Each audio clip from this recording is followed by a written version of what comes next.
Welcome to an entire series of tutorials using the Karin Brushmarker Pro system.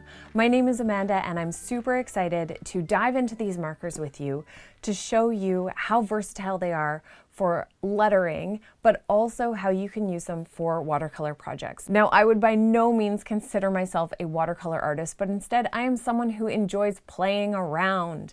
And I want you to feel confident to be able to use your materials to play around in ways that express your creativity and allow you to love creating. That's the most important thing. That's why we're here.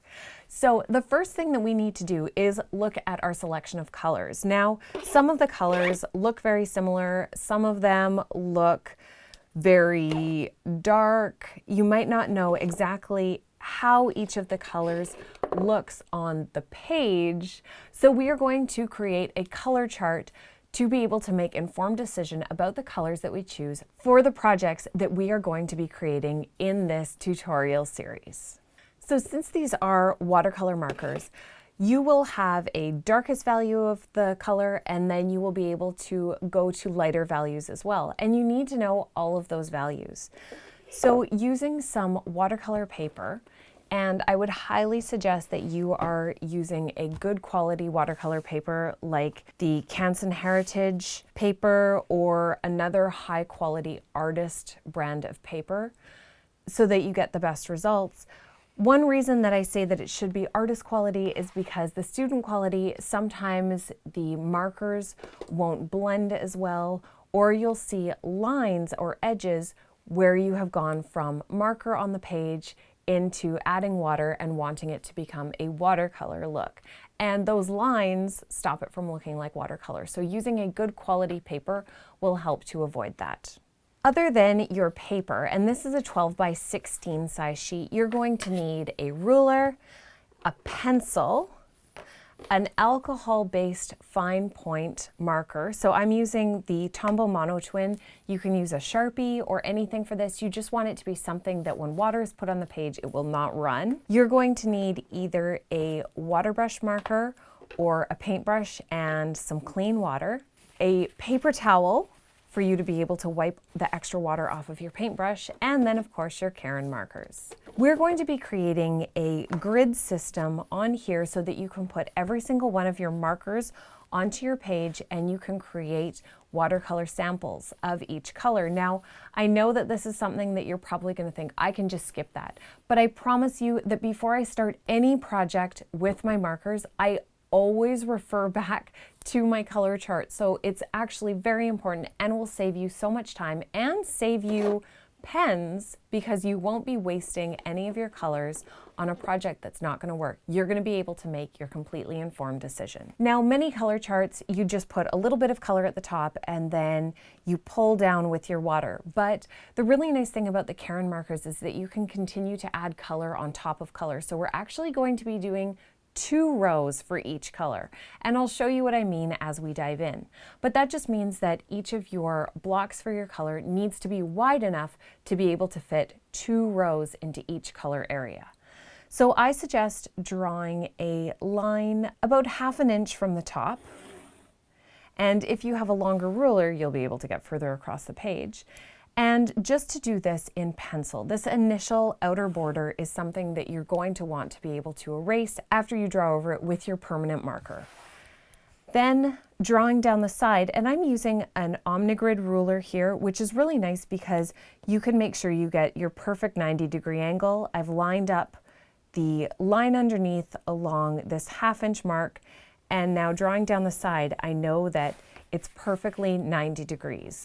These rulers are so helpful and I use mine all the time. Now we're going to make marks down the side. There are 60 markers in this pack, and then there is also the option of getting the metallic set, and we're going to leave enough so that if you have the metallic set, you can get everything onto one single chart. So that means that we're going to have 6 rows going down and 12 going across. Because this is about 16 inches across and we need to fit 12 columns, if you do it at 1 1/8 inches all the way across, making marks across your page, you will be able to fit your 12 columns in there, and you will also have enough space to be able to fit side by side 2 tones of the exact same color into each area. So mark all the way across 1 1/8 until you come to the end, and you've created 12 columns going across.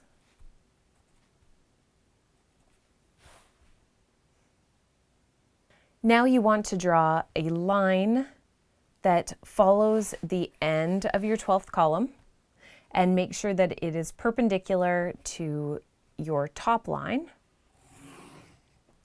And then we're going to mark down this column every 1 3/4 inch, and that will give you your 6 columns. Now you need to do the same along the bottom and the other side so that you can connect all the way across. Now, because my paper is so wide, it will also help to do a column right down the middle so that the line can be connected all the way across the piece.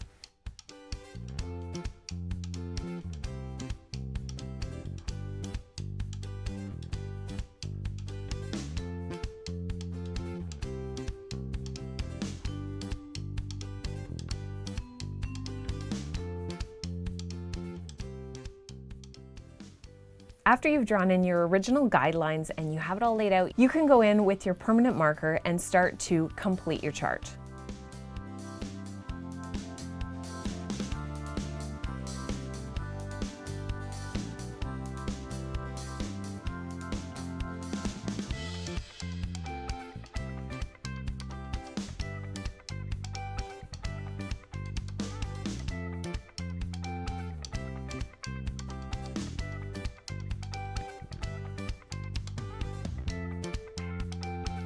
After you've gone and drawn in all those lines, you want to draw a little bar across the top so that you can put in your color codes.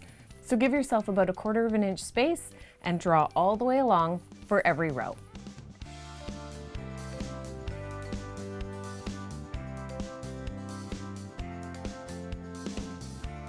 Your next step now is to go in and write the color code of each of your markers into your chart. Now, down below I've put a list of your suggested order of colors, but of course you can always decide that for yourself. I would suggest having a scrap of paper, testing out the color, and making sure that you have them in an order that you would like, perhaps from lightest to darkest or lightest to darkest in tonal families, but get every single one of those onto your chart. Once they're all on there, your next step is to go through and start to add your color into each of the different sections. You want to do this by putting color up towards the top, maybe just 1 or 2 lines, and then taking your paintbrush or your watercolor brush, getting some water on your paintbrush, and then activating the paint. So we need more water than that. Activate your paint. You actually want to go all the way up. Don't leave any of it without being activated, which means being touched by water, and start to blend down. And you might need to add more water in order to fill the whole space, but what you want is to have a gradient effect so that you're taking that paint and blending it down. Towards the bottom, you should be mostly blending out to your lightest shades of that color.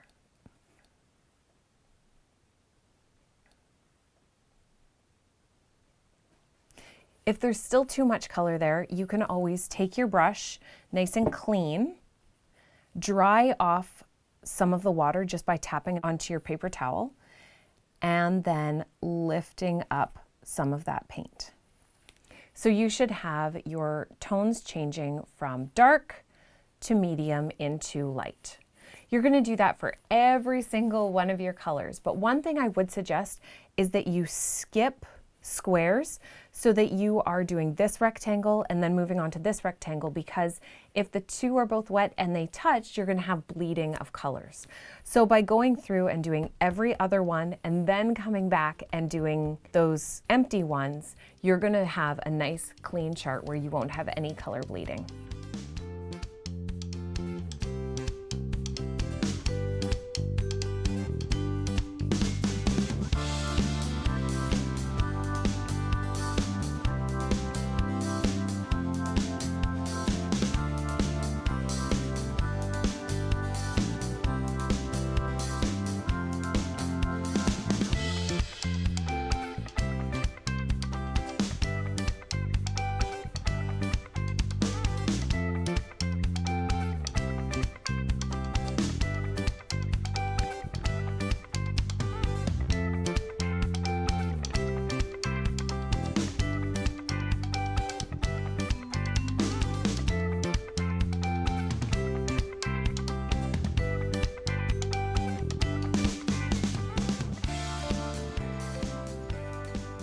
Now, one thing I do want to mention is that I found that the grays actually end up having a really strong line that you can't fully blend out.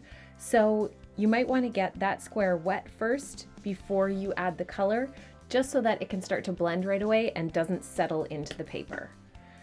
So this is all nice and wet, this whole rectangle, and then the color can come in.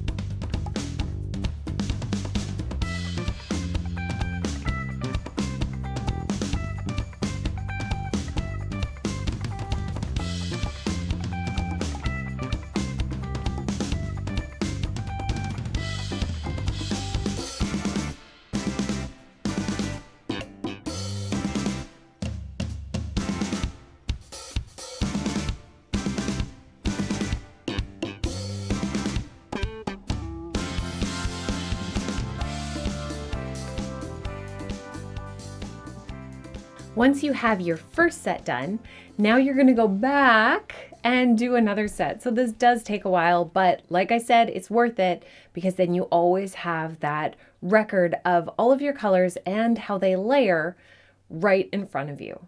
Starting with the exact same pattern, take your marker and you are going to draw a small square of color at the top in one side of your rectangle. And then you're going to blend it down the same way that you did the first time. So make sure that you're rinsing your paintbrush often so that you can get it going from your darker to your lighter values.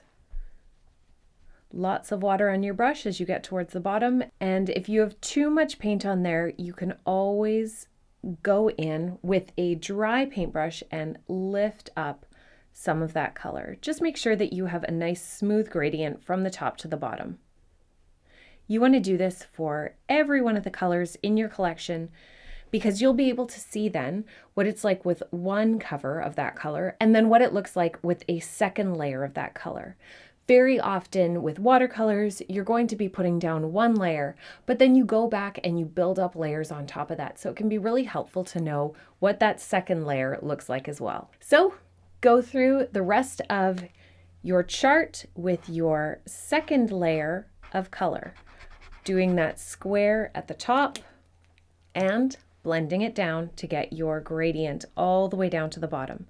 Make sure you're activating your paint all the way up to the top before you add water and blend down.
Once you have your color chart all completed, you are now ready to select colors without having to test them out again or even potentially mix the wrong colors together.